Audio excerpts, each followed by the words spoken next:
What the f?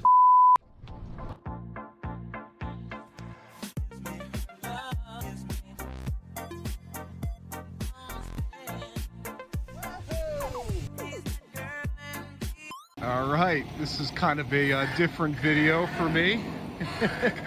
Not in the sense of a vehicle being dropped off in my yard, but nighttime delivery and a mystery truck.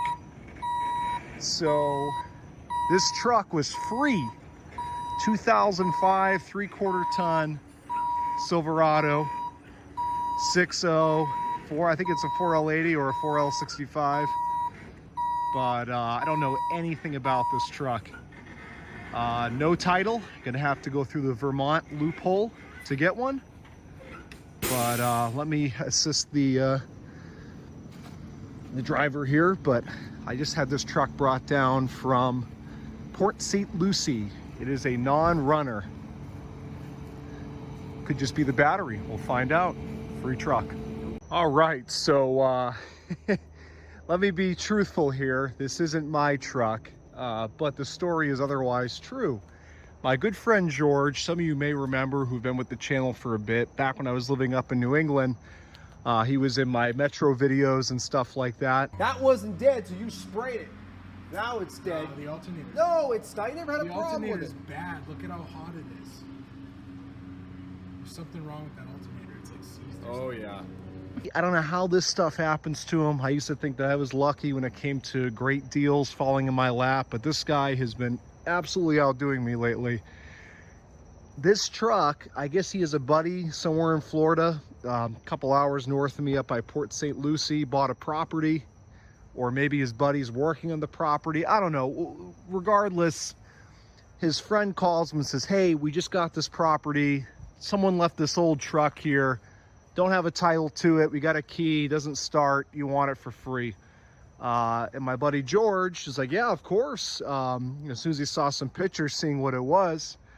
And but the condition was the truck had to leave immediately. This happened all within 24 hours. So today, well, last night, George calls me and says, Al, please, I need to send this truck somewhere.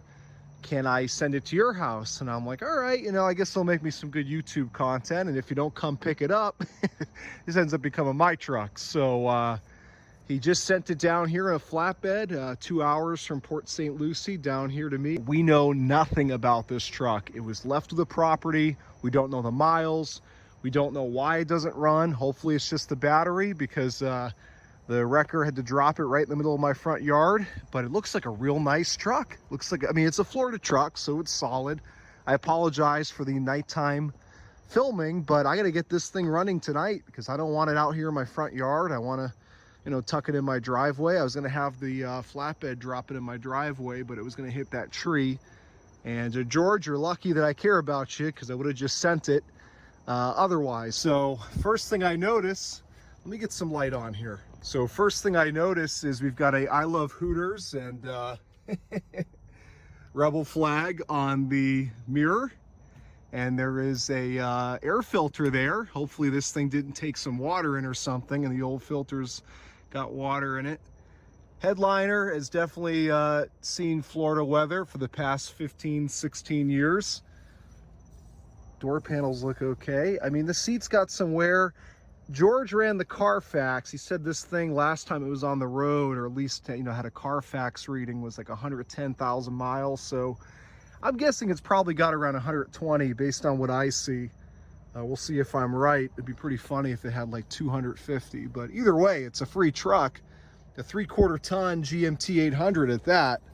We've got the Pasco County key here. Oh, it didn't come from Pasco, but so it's dead as a doornail. Hopefully just the battery. But it popped the hood. Let's get right. Okay, the hood's already popped. It's even got the accordion mirrors here, the extending towing mirrors. 8-lug beast, 3/4 ton. Ooh, she's got some rust actually.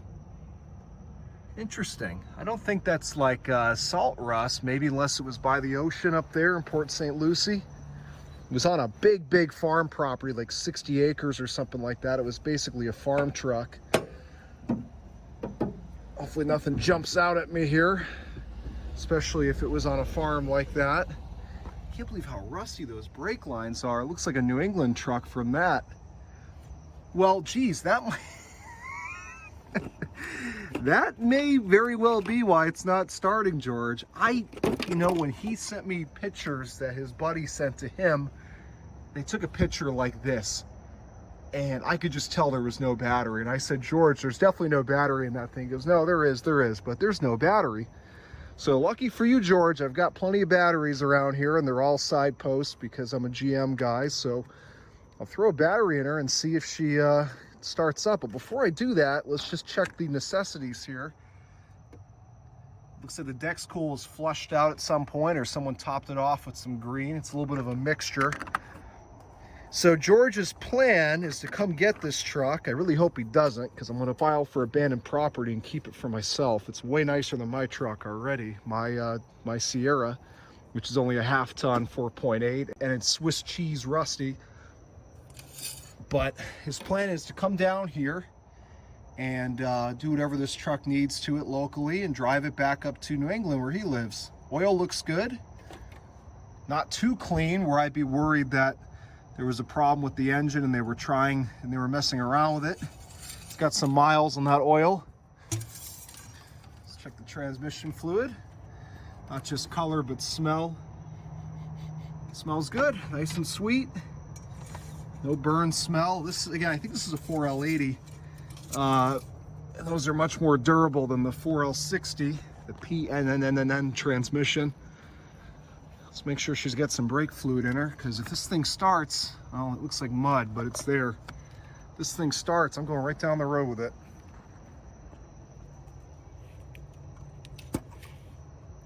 All the fluids look good, and really I don't see, just looking at the engine, I don't see any major leaks. A little bit wet around the valve cover there on the driver's side, but again, there is a good deal of corrosion. Nothing major, and being that this is a 3/4 ton truck, the frame is certainly a lot beefier, and yeah, the frame looks great, but there's a lot of corrosion on everything else. So that very well could be Florida corrosion, as I like to call it.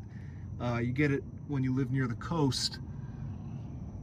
But the important thing is the frame, and that looks beautiful. And the rockers, geez, those look brand new. So it definitely wasn't a New England vehicle. It just saw some salt air up there, Port St. Lucie area. A little bit of wetness there. Everything looks pretty good. I think hopefully this isn't too eventful.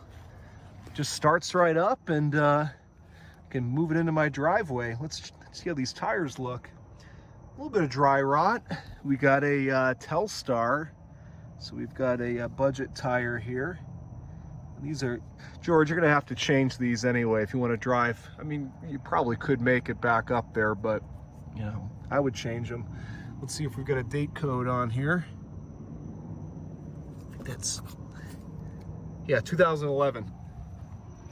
But that tells me that it probably is lower mileage, hasn't been driven much. Telstar in the front. What we got here in the back? Tubustar? It doesn't match, whatever it is. Date code 12. Yeah, you're gonna need tires, buddy. Let's see if there's anything in the back. Okay, there's no body. Hey, look at this. Now, George is, whoa! Some palmetto bugs? No, I don't know what those things are, but I don't want them in my house. Gradient coil. This is like absolute boomer edition. All right, well, hopefully there's none of those bugs inside the truck. Just go ahead and pretend we didn't see those. Don't need any pests inside my house, George. Be sending you the bill for the pest control. Let me check the inside of the truck now. It's got me curious. Make sure nothing's hiding in here, because when this thing starts, I'm going to send it. Geez, it's nice that the rear door is actually open. unlike mine. Nice cat eye 3/4 ton. What it for free? My God. Even if the engine was shot, you get a nice clean chassis and cab. Even if you were to ship this thing, your mirror's broken on the passenger side, George. Even if you were to ship this thing up to New England and buy a rotted out Duramax and swap the drivetrain in, or another 6-liter truck, I guess this guy, I don't know, it looks like a had some sort of explosion in here of white paint or something. Oh, power seats, nice. We got brake pressure? We sure do. What are those? All right, well, I won't make you guys wonder any longer. Let me go grab a battery. The battery I'm gonna put in it may be a little bit weak, but I'm gonna try it. I've had it on the charger, and we'll see what she does. All right, I just got off the phone with George. Let him know that so far everything looks pretty good, and told him that I'm jealous as hell. Get my live reaction. I don't know what's gonna happen here when I hook up this battery, if the alarm's gonna start going off, or what, you know, if it starts smoking. Maybe mice have chewed at this thing. Again, we don't know anything about this truck, nothing at all. It came from some property, some 60-acre farm up in Port St. Lucie. Like it was like everything came with the property, farm equipment, and this truck. And I guess for whatever reason, the new buyers didn't want this truck, which is at least a several $1,000 truck. If there's nothing wrong with it, I'd say even more in this market. So some people just, you know, they see something old and just assume that it's junk, but really, I think most of us would agree we'd rather have one of these clean GMT 800s than a modern truck of any sort. Battery's all snugged up. Let's see if we have lights.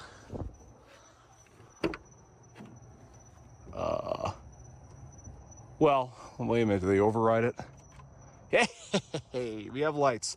I'm gonna shut them off though to, oh, too late. I guess now I have to have them. Just gonna try to conserve that battery. All right, what do we think it's gonna do?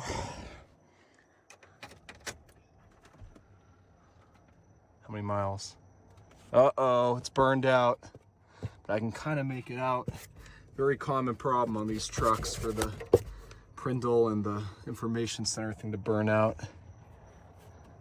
Service airbag, yeah, go figure. Let's just start it.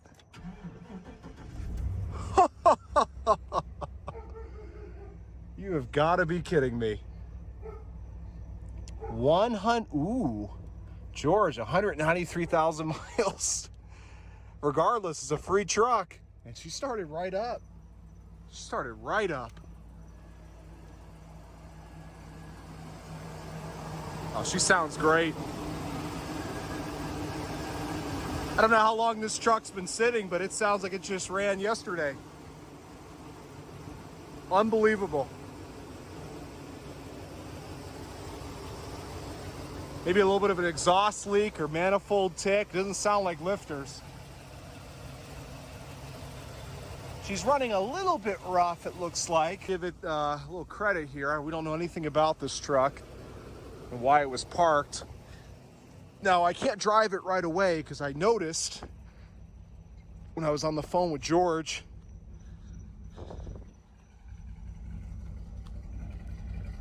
oh yeah, she's definitely missing. Tire's debeaded back here, so I'm gonna have to get my floor jack and pump this thing up a little bit and hope I can pop that back on the bead. Rich, I can smell it coming out the tailpipe. Let's see if we've got a, oh, we got a flashing check engine light. Yeah, George, I don't think you're driving this thing to New Hampshire just yet.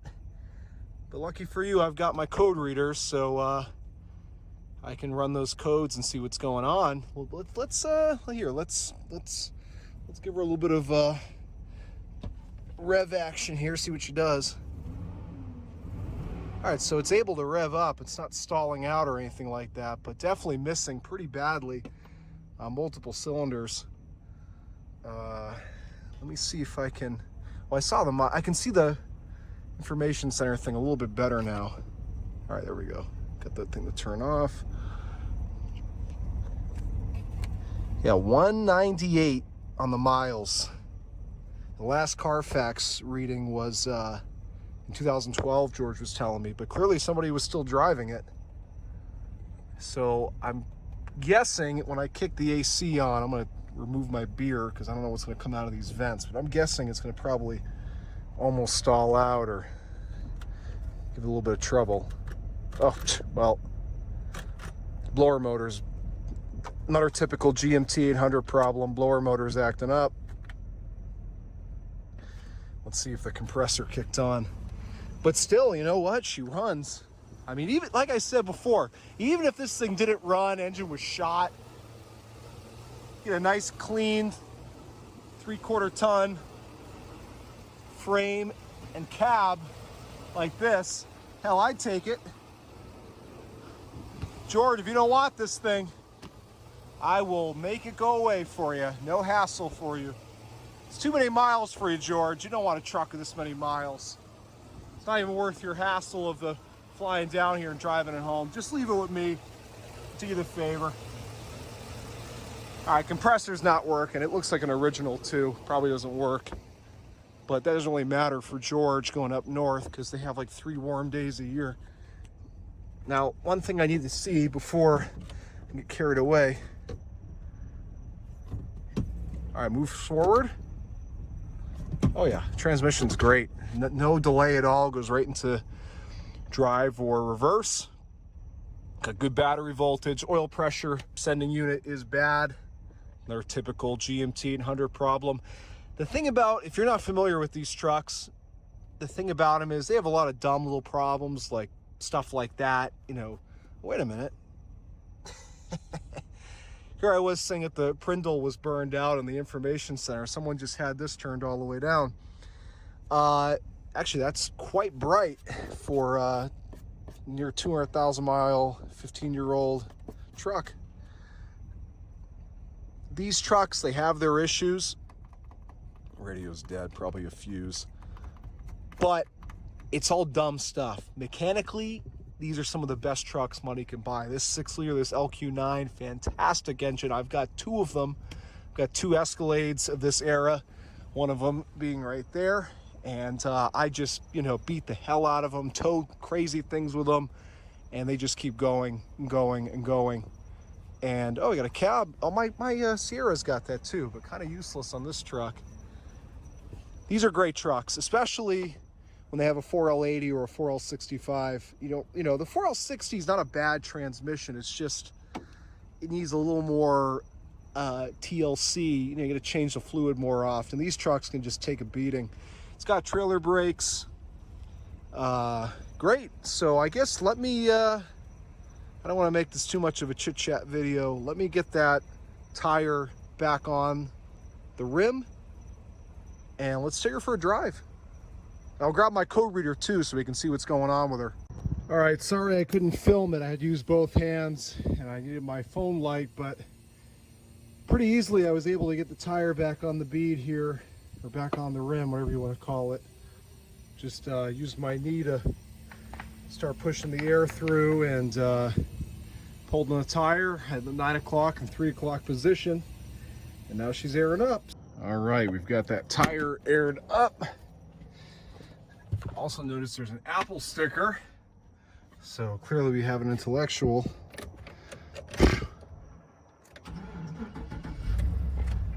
Now I want to run. I'm glad to see that battery is holding up. I didn't think it would, especially with a big engine like this. It's a little tiny battery out of a Saturn. Let's run the codes, and we're going to take this thing for a drive. I'm guessing we're going to have multiple misfires. That's pretty self-explanatory based on the way it's running, or maybe we'll get a too lean code. Let's see. Random misfire, PO300. So hopefully it gives us a cylinder. It'll always throw a 300 with a cylinder, almost always. Okay, random miss. Uh-oh. Come on, give me a cylinder. Nope. Evap code. That's not good. So it's not telling us what cylinder is misfiring. Let's look at our live data here. The problem is if I gotta position this a certain way with the light on the camera. Let's look at our fuel trims. Okay, so bank 1 looks good, if you can see there. Bank 2, we're way too rich. Oh my God, we're way too rich. So we've got an issue on bank 2 on this engine. Could be an oxygen sensor, could be a number of things. Driving it might throw a code. Wish my door shut that nice on mine. Both windows work. That's great. All right, here we go. First drive of the mystery cat eye. I'm gonna zoom this out a little bit. She does drive so far. We have to see if it shifts. It's just something. I was just talking to George, and he stressed the fact that if he's gonna fly down here to get this truck, it's gotta be able to get him home. So we have to make sure the transmission shifts. So far, so good. Actually, once you get going, it really isn't missing that bad. It's just at idle. I mean, there's probably still a slight miss, but not nearly as bad. Once you get moving, it's pretty smooth. You can hear it's been sitting for at least a few months. The brakes have got a good coating of rust on them. I'm not going to drive it too far because I don't want to damage his catalytic converters with that running rich condition. But I do want to make sure it goes through all the gears. That's pretty important for him. Maybe I should just lie and say it doesn't. Ooh, okay, Mama, don't stall. I don't need this thing breaking down too far from home. Okay, first, second,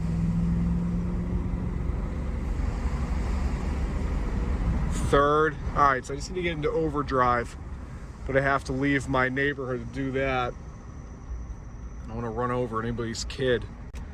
But even the blinkers and the directionals and the mirrors work. Ooh, see, once you start slowing down from driving, she wants to stall. So interesting. Maybe it needs a fuel pressure regulator, or maybe you got bad injectors. Could be a number of things until we get a more inclusive code. Random misfire, that'll lead you down a long road. The nice thing for George is he got this truck for free, so he can just throw the parts cannon at it if he has to. Change injectors, plugs, wires, ignition coils, fuel filter, all that good stuff. And you know, he's not gonna he'll still be in great shape. This is one of the rare. Ooh, come on, Mama, you can do it. Oh, now she's not running so good. Let's see here. It's a calculated risk I'm going to take here. Do I want to take this out on the main road and have it die? And then I got a problem? Well, we're doing it for YouTube, right? She's definitely running rich. Here we go. Now we're out in the main road. I need to get this thing up to overdrive.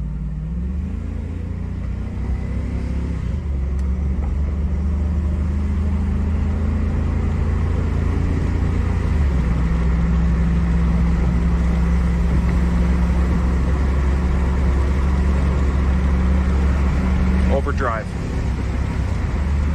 All right, she does 60. It did shift into overdrive. It kind of kicked into it, but we don't know how long this truck's been sitting. Plus, she's not running too good, so I don't think that's a sign of a transmission issue. I think it's just, like I said, the way she's running and freshly connected battery. All right, Mama, just stay running for me. Let me get you back home. Oof. She ain't running too good, George.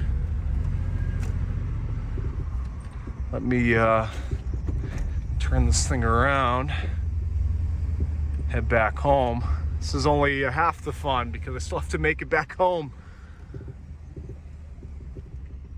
But at least I can take it easy on her going home. I don't want to clog up your cats, George, because you're in an inspection state. You're going to need those bad boys. But I think it's safe to say that with a little tuning up, this truck will make it to New Hampshire, no problem. I mean, she's got all her gears, and the engine's not knocking or anything weird. So you just need to get this running rich condition sorted out, and she should get you home. Steering feels pretty tight for 198,000 miles. I mean, you know, definitely, honestly, not too much play. I'm guessing the pitman arms have been replaced for the 20th time. Wish my truck was this tight, put it that way. I don't feel it. When I was up at 60, I didn't feel anything wobbling, so I'll take a look underneath, but I'm guessing ball joints, tie rods, things like that are good. Airbag light on, all too common for a GMT 800. I wouldn't even worry about that. Looks like your trans temp gauge does work. It would take, you know, a lot more driving than this to get that temperature warmed up. It's a cool night. Your temp gauge is hovering right around where it should be, just shy of 210. Battery voltage looks good. Well, I think it's safe to say that we know how this truck behaves now. So let me cut the camera, let me get back to my house, and we'll take a look underneath it, just check ball joints, stuff like that, and I'll give my my final thoughts on what this truck is going to need. All right, so I'm back home from the drive. I'm going to look over the engine bay and just see if I see anything blatantly wrong. I mean, it's hard to mess up the wire order on this, for example. It's straight down, so no one's got the wires mixed up. I'm guessing bank 2 is probably the passenger side, and that's where we have our running rich issue. But again, the wires obviously where they're supposed to be. I'm checking the harness right now for the ignition coils.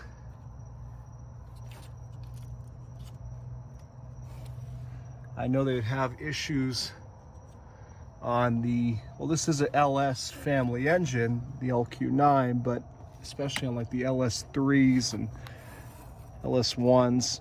I think it was maybe just the LS1s, but they'd have issues with the harness for the ignition coils. Ignition coils look, I don't know if these are replacements with that yellowish color on the top or what. Engine cover's a little bit loose. Beauty cover.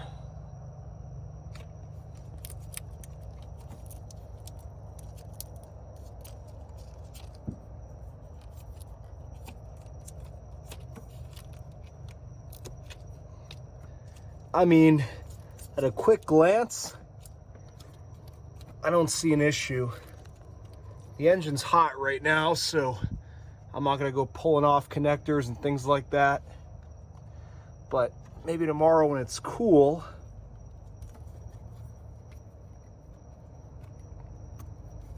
these wires are,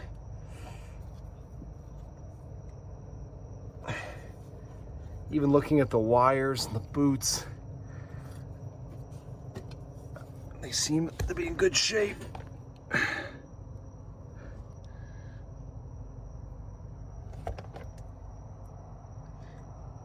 Well, unless I find something in a minute here, because it's 10 o'clock at night. I don't want to be out here all night messing with this thing. You guys let me know what you think. What would you check? These are Delco wires, at least on this side. How about this side? We got Delco wires all around.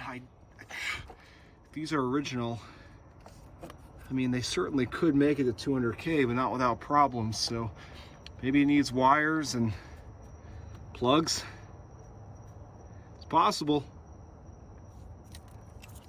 I hate to say it's that simple. On the surface, everything looks good. I suppose tomorrow, if I have time, I could pull out the plugs, see if they're fouled.